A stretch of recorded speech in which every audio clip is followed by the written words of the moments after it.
చాలామంది పిల్లల్లో ఈ మధ్యలో మనము autism and hyperactivity childrens చూస్తూ ఉంటాం. వాళ్ళకి చూస్తే బ్రెయిన్‌కి సంబంధించిన అన్ని పరీక్షలు మీరు ఎంఆర్ఐ చేయండి, ఈజీ చేయండి అన్నీ నార్మలే ఉంటాయి.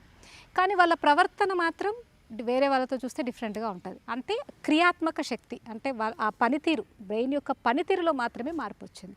అలాగే మీరు లివర్‌ని చూసినా కూడా లివర్ యొక్క అంటే మనం రొటీన్‌గా చేపించే ఎల్ఎఫ్టీ కావచ్చు, లివర్ యొక్క స్కానింగ్స్ కావచ్చు, ఇవి నార్మల్‌గా ఉన్నా కూడా లివర్ యొక్క పనితీరులో జరిగే చిన్న చిన్న మార్పుల వల్ల మనం ఈ వెయిట్ పెరగడం అనేది గమనిస్తూ ఉంటాం. అందుకే నేనేం చెప్తా అంటే ఎవరైతే వెయిట్ పెరుగుతారో ఫస్ట్ వాళ్ళు ఇంపార్టెంట్గా లివర్ని సెట్ చేసుకుంటే అన్నీ సెట్ అయిపోతాయి.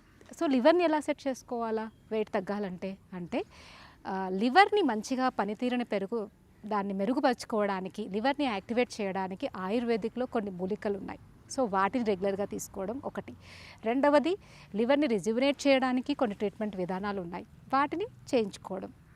అండ్ మీ దైనందిక జీవన విధానాన్ని పర్ఫెక్ట్గా మార్చుకోవడం. పర్ఫెక్ట్గా అంటే ఆయుర్వేదిక్లో ఒక దినచర్య చెప్పారు.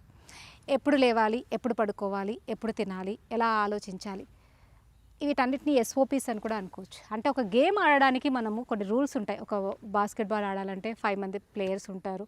సో ఇలా ఆడాలి, అలా ఆడాలి, ఆ రూల్స్ ప్రకారమే ఆడతారు, దాని ప్రకారంగా గేమ్ నడుస్తుంది. అదేవిధంగా మన లైఫ్ స్టైల్ కూడా ఒక ప్లానింగ్గా ఉండాలి.